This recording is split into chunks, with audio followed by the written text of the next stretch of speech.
Students SBP government college Dungarpur की online classes में आपका स्वागत है। मैं विमित, असिस्टेंट प्रोफेसर हिस्ट्री। आज हम बीए थर्ड ईयर हिस्ट्री में जो आपका वेस्टर्न वर्ल्ड वाला पेपर है उसमें एक टॉपिक साइंटिफिक रिवोल्यूशन यानी वैज्ञानिक क्रांति के तहत डेनमार्क के एक खगोलविद वैज्ञानिक टाइको ब्राहे के बारे में देखेंगे। टाइको ब्राहे का जन्म 1546 ईस्वी में डेनमार्क में हुआ था। अपने अंकल के घर उन्होंने अपना प्रारंभिक जीवन बिताया।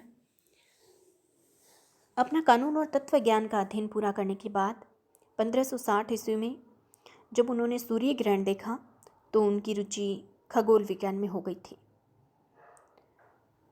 1563 ईस्वी में उन्होंने अपने नक्षत्रों से संबंधित बहुत सारे अध्ययन किए और 1572 ईस्वी में टाइको ने नक्षत्रों के अध्ययन से संबंधित अपनी 52 यानी 52 पेजेस की बुक नए तारे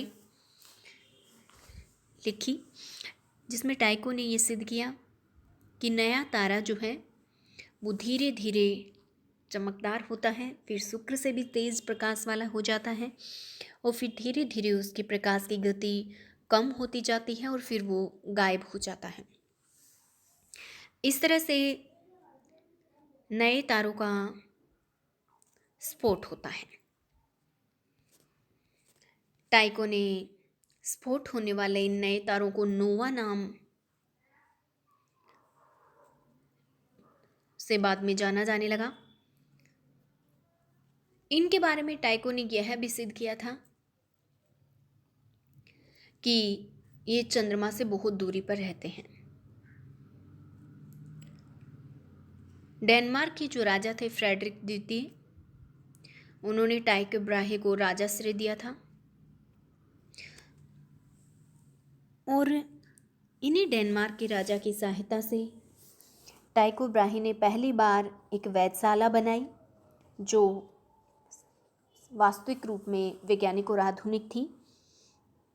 यहीं टाइको ब्राहे ने अपने ग्रहों और नक्षत्रों की स्थिति का पता लगाने से संबंधित अध्ययन किए और उन्होंने हिसाब लगाया कि पृथ्वी जो है वो सूर्य तथा चंद्रमा और स्थिर नक्षत्रों की कक्षा के केंद्र में स्थित थी। पृथ्वी 24 घंटे में सूर्य की परिक्रमा करती थी और सभी नक्षत्र पृथ्वी के साथ साथ घूमते थे। बुध और शुक्र ग्रहों की कक्षाएं पृथ्वी की कक्षा से छोटी थी।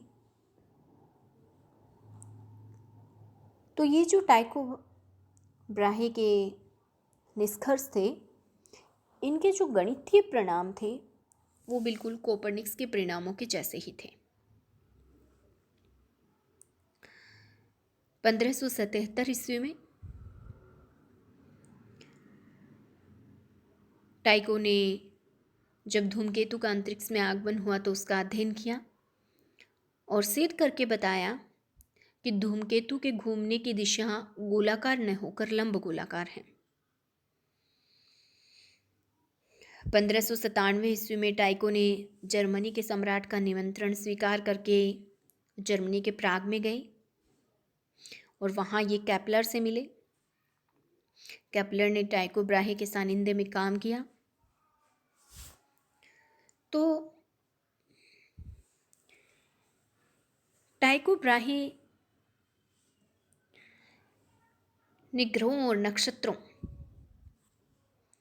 से संबंधित अपने विभिन्न अध्ययन करके भविष्य में जो खगोलविद थे उनके लिए अध्ययन के लिए एक रास्ता तैयार किया था।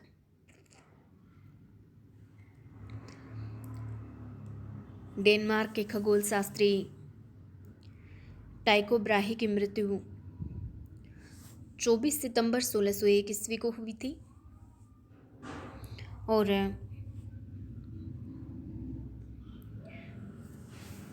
उनके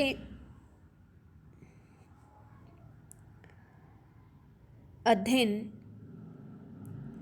जो है वो खगोल विज्ञान के लिए बहुत सहायक सिद्ध हुए थे। उनका नोवा स्टार्स के बारे में जो जानकारी उन्होंने दी थी वो भी बहुत सहायक सिद्ध हुई टाइको का नाम विश्व के खगोल शास्त्रज्ञों में प्रसिद्ध करने में। धन्यवाद।